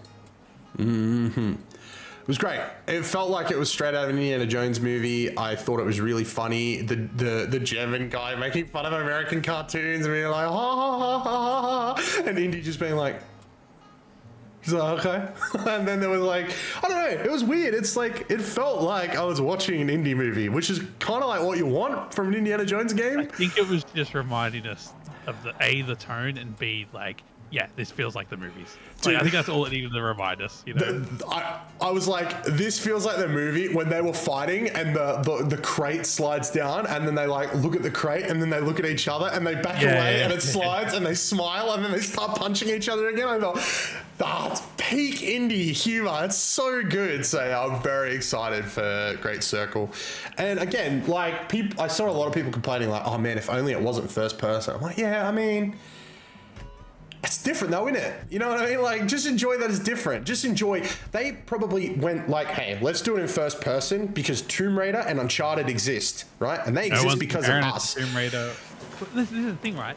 No one's comparing it to Tomb Raider or Uncharted. Everyone's comparing it to the fucking Indiana Jones movies. Couldn't have a better story for them if you tried. Like, I don't necessarily disagree. If it was third person, I wouldn't be complaining.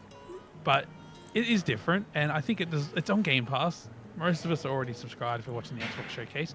Let's just give it a go. If it's shit, we'll say so afterwards. Honestly, I think supporting this game, right, getting traction behind it, leads Disney to go, we need more Indiana Jones games. You'll get your third-person game. Just support it if it's good. Don't walk away because, it's first person, I don't want it. If it's a good first-person indie story adventure, support it. You'll eventually get the game that you want. Support is everything. And I mean, you know, they've done things like it goes third person perspective at certain moments just to make sure like they tick some of those boxes. It's cool. Anyway, I'm excited. I need to probably do some Indiana Jones rewatching before the game comes out though. Mate, keen, bloody keen. Then we got to look at Wu Chang, Fallen Feathers. Look good. Look like another like Souls type game. Look cool. Then we got a story trailer for Avowed. Looks like the world is becoming consumed by some sort of poison or corruption, and it is up to you, the player character, to fight back against that corruption. Sort of explains the key art now with the skeleton that's been infected, you know. Still, if the game turns out to be bad, I agree with everybody. The key art, best key art. It's my background on Xbox. That's my Xbox background. Is that key art? Well. It's freaking amazing, and it looks gorgeous. Like, oh my god, it's gorgeous. I just worry purely because of their own marketing, really, that people are like gonna think this game is something it's not. Yeah. But that's, I don't know. I think they got more time to set the narrative straight, so we'll see how they go. Yeah, 100%. I think it's gonna be a fine game. Might not be my sort of cup of tea, but looks cool. I think you'll get a good... This is the thing. If it's not your cup of tea, I feel like thanks to Game Pass, you'll get a good solid like 4 hours out of it. And I think if you enjoy it, you'll keep going. If not, you can drop out. Game Pass is great for that. Yeah, no, 1000%. Mate, after that, it was time for me to have a little sippy sip of a drink because we got to look at Atomfall, which is some sort of like post-World War... I can't remember if it was like World War I, World War II, a game set in Britain that like is basically doing like an alternate universe sort of thing where it's apparently a bit of it is based off like a book that came out that's sort of like based off this sort of story. So yeah, I'll look, it was CG, but it was like, it wasn't really CG, it was like in-engine stuff, but there was no real like, there wasn't a lot of gameplay that sort of indicated what you'd be doing. I think they're going for a sort of like, I looked at it and I'm like, cool, this is British Metro. Like, that's the vibe I got. Like, oh, we're doing like a Metro game, but it's like Britain and the world hasn't blown itself up yet. So I'm keen to see what they do with it.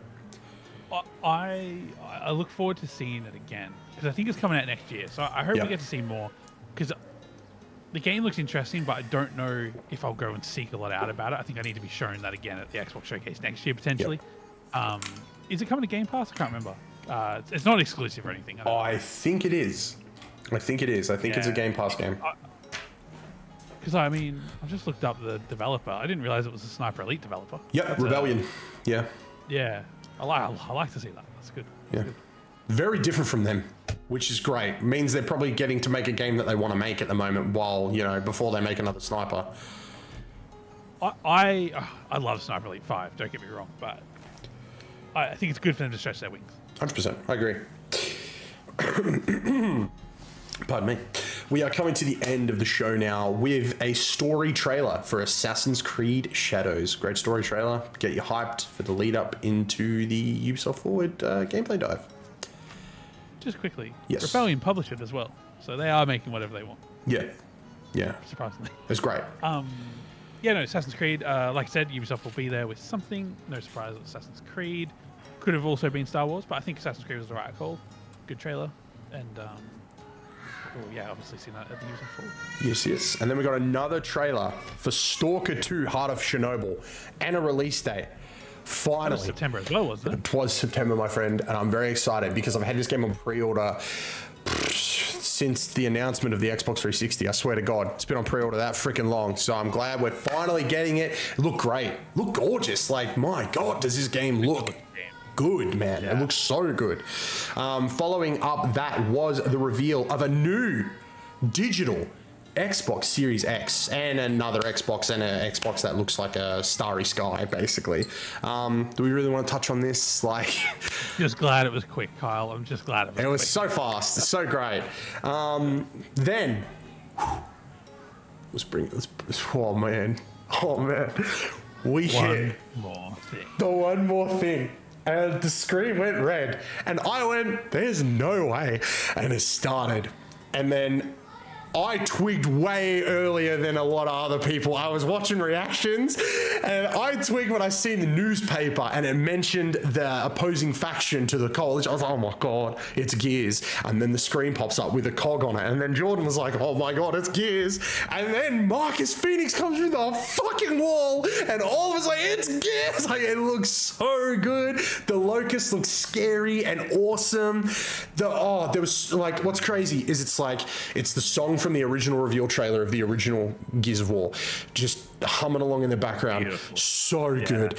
A trailer that explains so much before the name drop even happens, right? You know, we've got young Marcus, you know what I mean? We have the Retro Lancer, which means we're not even at a point where we have the Lancer we know and love, the Chainsaw Lancer. We're still dealing with the Retro Lancer with a bayonet at the end of it. That's like, oh, that means we're super early in the timeline. We have a Locust that is fucking terrifyingly strong, which means Marcus has never fought one of these guys before, because by the time we get to Gears of War 3, he's eating these motherfuckers for breakfast. Like, he's destroying these guys. So clearly this is a new enemy he's never really experienced before. He's getting tossed around, he's getting thrown. He throws a television at this guy's head. Suddenly, the floor breaks away. Oh my God, an emergence hole. Oh my God, it's a red emergence hole. What is going on? Marcus is about to fall into the hole. Then arm grabs him. To the untrained eye, it's just an arm. To Kyle, he's like, oh my God, I know that fucking arm. That's my boy Dom's arm. And then it's revealed, it's Dom. And you're just like, can't handle this, man. Can't handle this. Dom's, oh man, Gears is that, oh man, Gears is so important to me, man. Gears was the game, when Gears 3 came out, okay, my mum knew how important that game was to me. Because when I played Gears 3 and Dom dies, I got the next day off school. It affected me that hard. I didn't have to go to school the next day because I was like, oh. So to see my boys back at it again with the Retro Lancer, you know what I mean? Amigos, bromigos, back at it. And then the drop, right? It's like little Gears of War. And I'm like, oh my God. It's clearly about to drop like the Roman numeral for 6, right? We're about to get 6. And it just says E-Day. I'm just, Emergence Day. Like, oh my God. This is the prequel to end all prequels. There's footage out there of me somewhere on the internet. It was from years ago. It was like before Gears 5. It was before Gears 5 when it was like rumored that the opening to Gears 5 was going to take place on E-Day. I remember being like, we need a game set in that time period. Hell, go back further. Give me a game set during the war before the Locust emerged and then end the game with the emergence of the Locust. That is my dream game. Like just like the citizens of Sarah fighting citizens of Sarah. That's the planet, by the way, people who don't know Gears, because it's been a long time since we've got good Gears stuff. Give me that. You know, that would be great. And then like have the final level be this hard fucking fight on E-Day. But no, we are getting the E-Day game. Like it's still, oh man, I'm just so excited. I can't explain my excitement to people. Like there are a couple of games out there that will always get me like super hyped. You know what I mean? Like an Assassin's Creed, I'll jump into every single time. Have they kicked me in the balls? Yeah, they have. They really have. You know what I mean? Like I'll jump into a COD. But there are like few games that get me more excited than like life itself, and Gears of War is one of those games. Like Gears of War and Halo and Assassin's Creed growing up were my shit. Like I read every book. You know what I mean? I watched every YouTube video I could find. So the fact that we're like Gears looks like it's back. Like it's back. And we're going back. Perfect. Going back in time was the best call they could have made. They've already said they're not abandoning the Gears 5 storyline, but I think the smart thing is going back, introducing people to what made Gears Gears. The guys, the war against the Locust, I think will be a perfect refresher before we go back and completely destroy the story with whatever Gears 6 is. I don't hate 4 and 5. I actually think 4 is great. People really like, I don't like 4. But I think after the original trilogy, which in my mind I consider a masterpiece. I think Gears 1, 2, and 3 blend together so well and are so good. It reminds me of Batman Arkham Asylum, City, and Night. Like are they all amazing? No. But they all tell an amazing story across a trilogy. Gears does the same thing. It tells an amazing story across 3 games. Is every game perfect? No, of course not. I think they are. I think they're great. I think Gears 1 is still playable to this day. I think if you boot up Gears 1 today, it has aged like a fine fucking wine. And I'm saying original Gears on 360. I'm not saying the remaster they did. I'm saying OG Gears on 360 has still aged like a fine wine. I would also suggest you just play the remaster. To be honest, that's One I've installed. brilliant. Best way to experience the first Gears. Yeah, that is the best way to experience Gears 1 now. But what I'm saying is if you play the original on 360, it plays the exact same way. It has aged perfectly. Oh, yeah. It's great. Best way to experience it though is Ultimate. 2, I think, is so good. 2, to a lot of people, where the series is like, that is the best game in the entire series. I love 3. 3 does something that so many third parts in trilogies fail to do.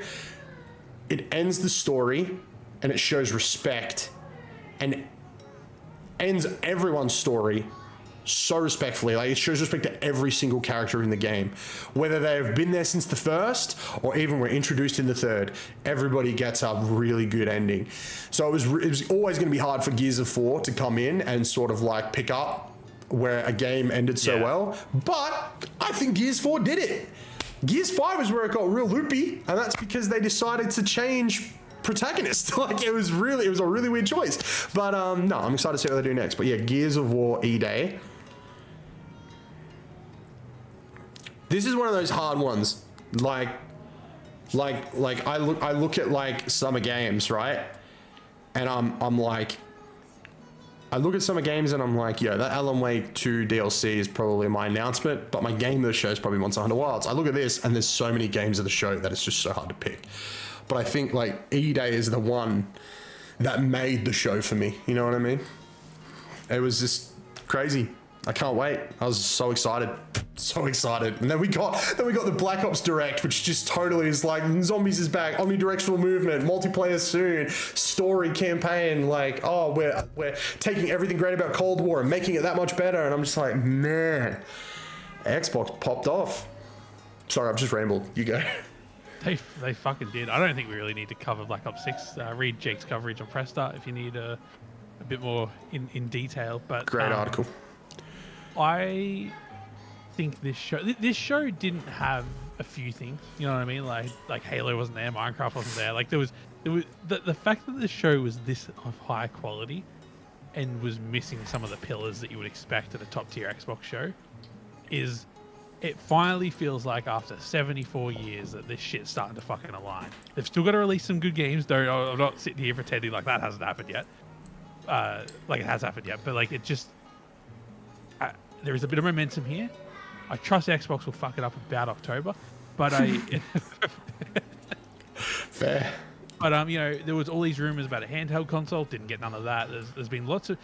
I mean, that's the thing. If I think back over the last 10 years of Xbox, some of their best shows have been amazing because at the end they drop like a hardware announcement, or they drop some platform thing.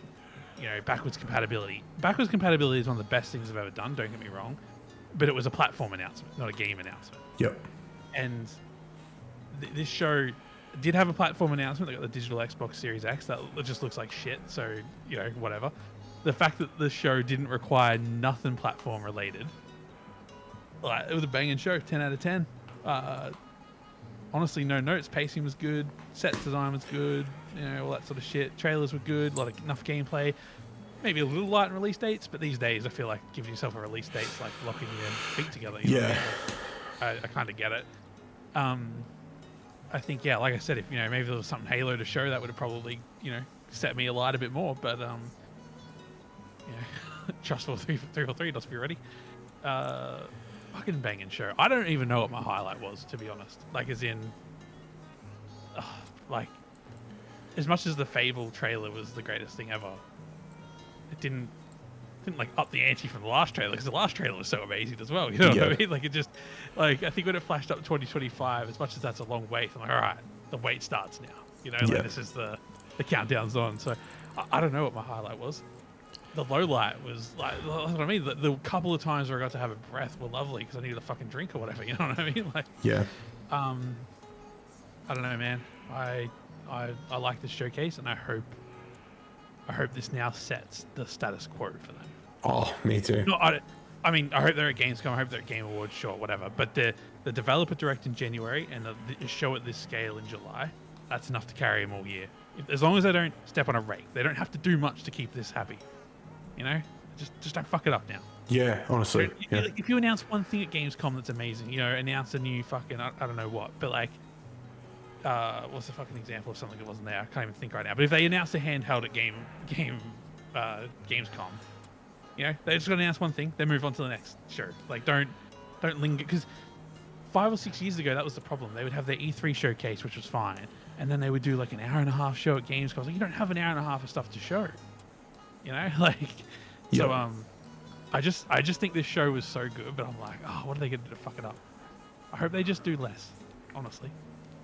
Less is more at the moment now. Now that you've done this, show us more South of Midnight if you have to do something, I guess. Yeah, okay. Yum said 10 out of 10. I don't give like I don't give 10 out of 10s out very often, but my goodness, it was so good from start to finish. 10 out of 10 for announcements, 10 out of 10 for pacing, 10 out of 10 for gears. Don't fuck it up. I'm pimping it. Don't screw it on me, man. 10 out of 10 for value as well. Oh, yeah. Sorry, I thought you were capping it there. No. 10 out of 10 for value. Like the value of Game Pass has really gone up. Yeah, 100%. Oh, yeah, definitely. After that, yeah. 10 out of 10 for the little direct at the end. I enjoy that. Keep that coming. 10 out of 10 for Phil, who went on IGN and basically confirmed that a handheld exists without telling us a handheld exists. Good job, Phil. I love the question, like, would it be local compute or cloud? And he's like, let me word it this way. I like my ROG ally that runs game locally. Yeah, dude, like, all right, man. I'm like, you cheeky bastard, you cheeky motherfucker. So yeah, definitely gonna be a handheld sometime in the future, which gets me excited because hearing that, it's like, well, Sony's got to be working on something. You know what I mean? Like, it's not often these two aren't working on very similar things. I think the only thing Sony's ever dropped that Xbox wasn't really fucking with was VR. Like, and kind of paid off. Only awkward. More for Xbox. It's only awkward because Xbox announced they were working on VR. That's the awkward part. Yeah, dude. Handheld, man. Crazy. And then 10 out of 10 for putting Jordan to sleep during the Xbox Direct. If you guys haven't checked out our reactions to the Xbox Direct and you want to see Jordan fall asleep, go and check it out. It's freaking hilarious. I think we have to acknowledge it was about 4:30 in the morning. It was so early in the morning.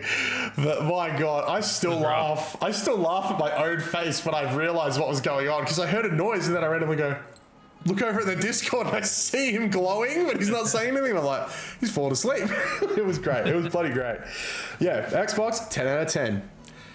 Now, we move on to the final showcase of Summer Games until we get the Nintendo Direct rumored on the 18th. Ooh. But right now, we're talking about Ubisoft Forward. And you know what? I'll say it. We'll go through, but I'll say it. I think good because they definitely set expectations, much like Jeff did before going in. So I appreciate that. I appreciate that as well. Because there were people out on the internet that wanted us to think we were about to get everything under the sun. So thank God for Ubisoft being like, don't get excited. But yeah, about an hour show. We started with Star Wars Outlaws gameplay. We got about 20 minutes of Star Wars Outlaws. We got a brand new story trailer. We got someone out on stage explaining. It was a very good deep dive. If you were worried about Outlaws before, that has definitely been put to rest. Great deep dive into the Outlaws. I enjoyed it thoroughly. We then got a look at just a bunch of Prince of Persia stuff, which got me very excited. We got to look at Prince of Persia: The Lost Crown DLC. They are just dropping stuff for this game constantly, so good on them. Story DLC coming soon, but we got to look at some new costumes, a brand new, like, I'm not going back because it's just going to stress me out, but a brand new, like, puzzle rooms that you can do where you can, like, do all the jumping puzzles and stuff to get through the rooms. Cool as hell. But will just, stress me the fuck out. We got to look at the Rogue Prince of Persia. It's getting a Temple of Fire update.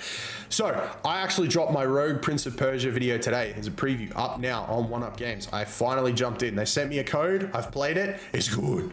It's real good. Like, I have not felt like I was going to get addicted to something like this since Hades. Like, Hades is that game where I played and I'm like, ooh, one more, and then go again. Oh, one more. Like, I had to stop myself so the video didn't end up being 6 hours long. Like, it's very good.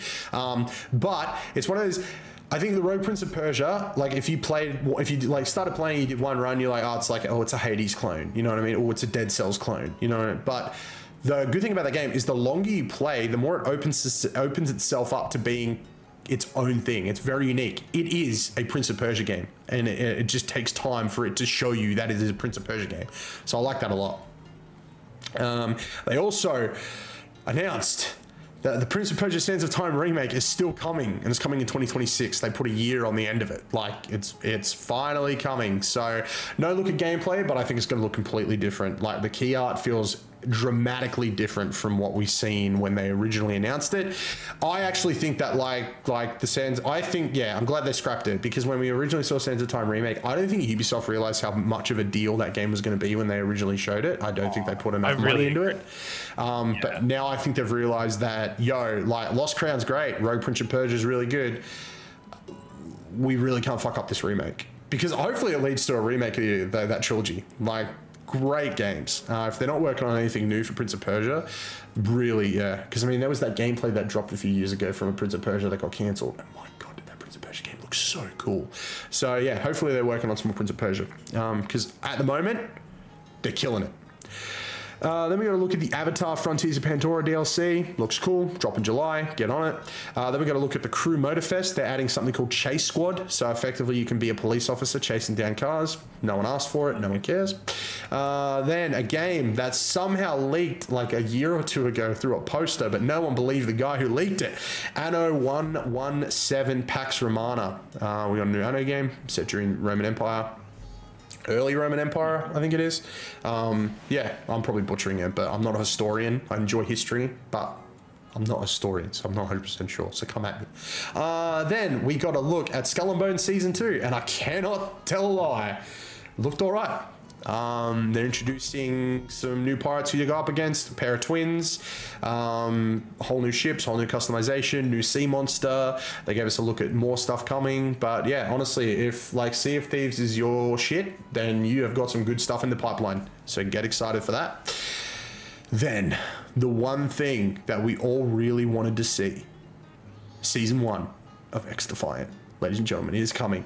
Season 1 is called GSK, which is the German special something.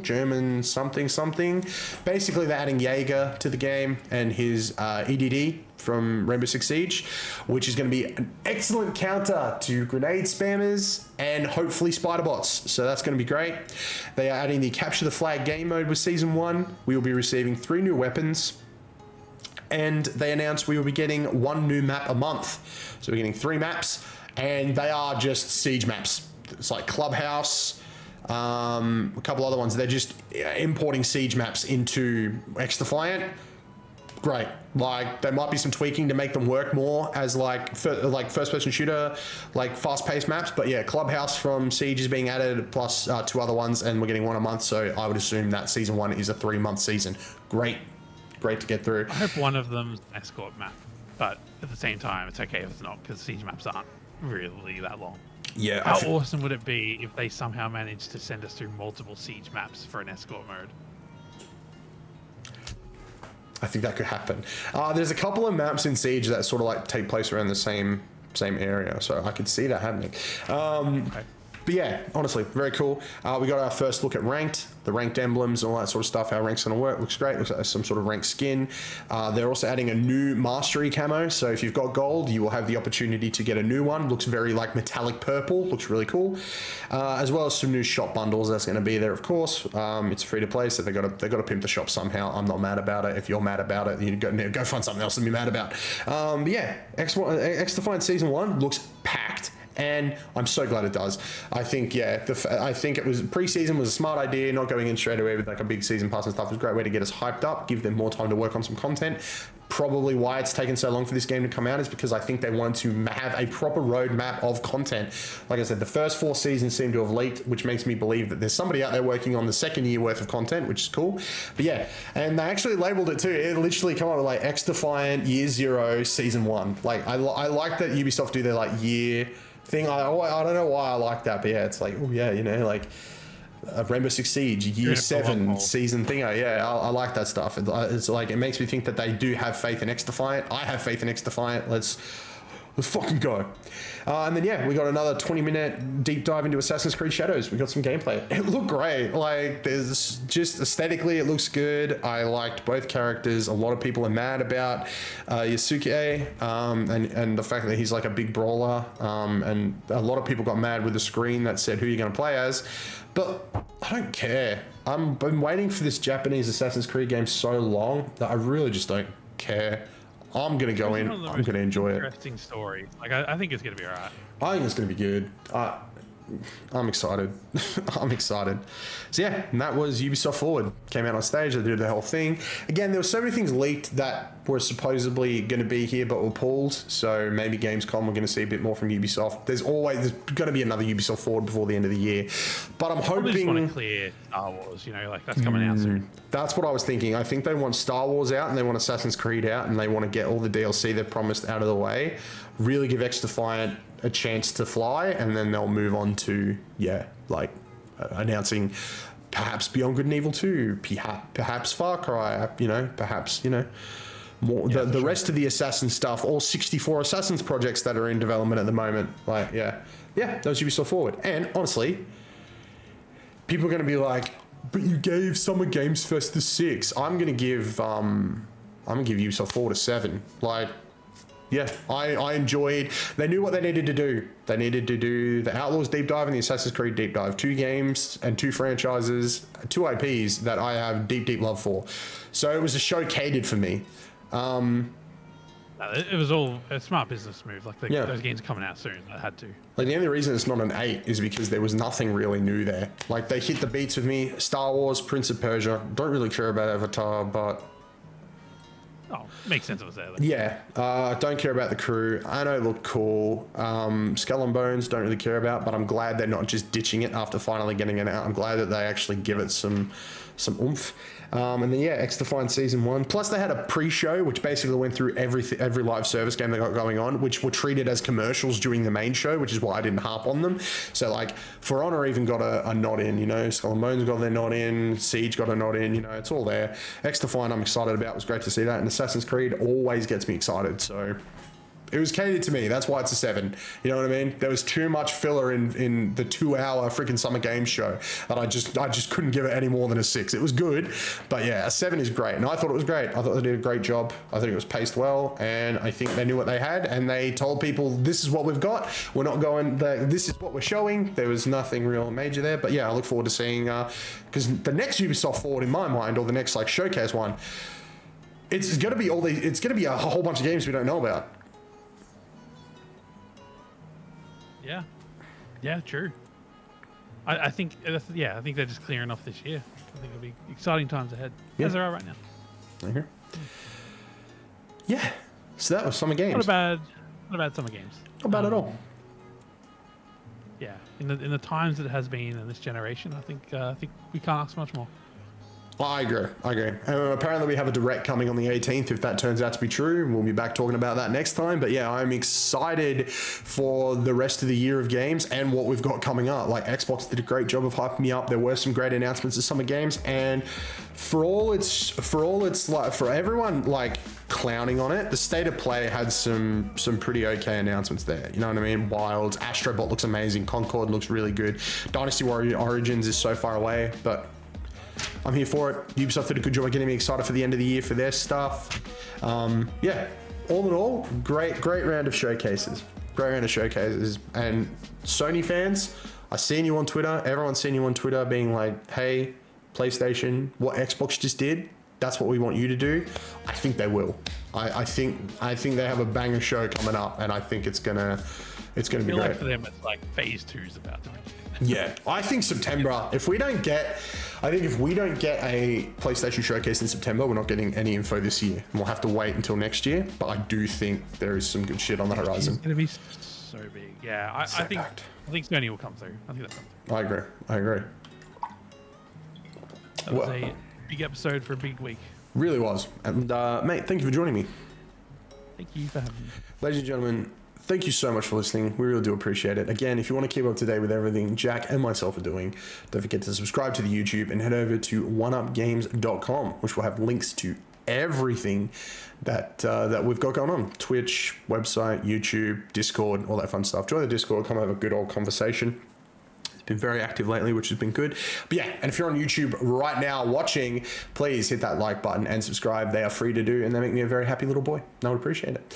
But yeah, thank you so much for listening, guys. Really do appreciate it. Until next time, may all of your games be good ones, and we will catch you guys next week. Bye, everybody.